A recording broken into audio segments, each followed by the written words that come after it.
Yes, I am very glad to inform everyone because I was already given an advance copy of the letter of no less than the director of Director 4 of the Department of Energy, no?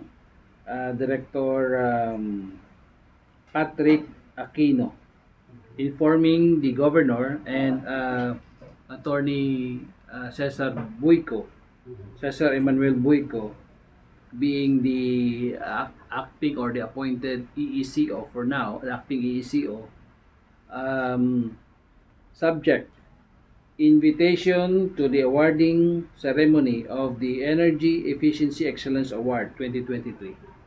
So we are the top among the provinces or LGUs that garnered, I think we garnered more than 94% of the percentage.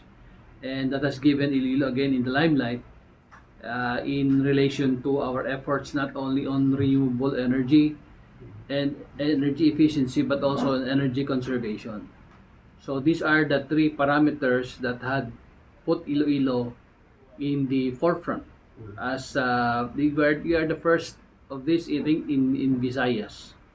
And we are very thankful to, of course, the executive headed by no less than Governor Toto Defensor, and strongly supported by our Sangguniang Panlalawigan, the legislative body headed by Vice Governor Tingting Garin, and the rest of the Sangguniang Panlalawigan members, wherein the plan of the governor through its executive orders were supported by legislation, by ordinances.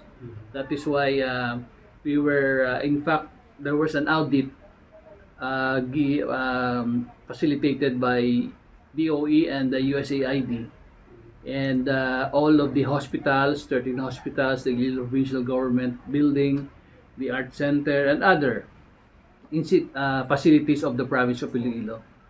We got a 3, 4, 5-star ratings, no, on that effect. So this is another feather in the hat of the Ilonggos, and this only shows how the provincial officials headed by by Governor Toto and Vice Gov Tingting and the rest of us board members of the province of Iloilo are working together. So four slots were given to the provincial government on December 19 at 9 o'clock in the morning at Hilton Hotel in Pasay.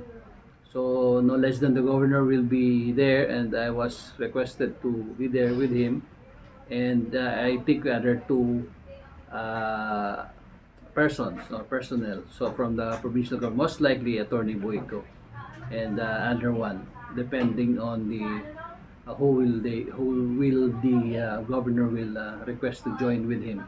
So again, I'm very thankful, and again, this is a product of collaboration and a product of coordination and a good working relationship. Uh, as shown also very lately, Iloilo is also an awardee of the SGLG, and I hope we also get at the same time next year. So congratulations, Iloilo. And lately, by the way, uh, the resolution endorsing and interposing the objection on the proposed Solaris project in Ahoy, 35 megawatt solar power plant that will be installed there was unanimously approved.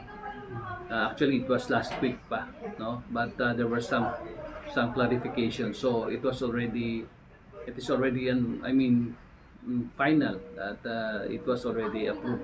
The Sangguniang Panlalawigan interposing no objection and endorsing favorably the project, because the project will provide additional investments in the province of Iloilo, additional work on job for the Ilonggos, a source of clean and reliable energy, and of course, next is this is also a project, the sister company of Pump Concepcion Power Corporation.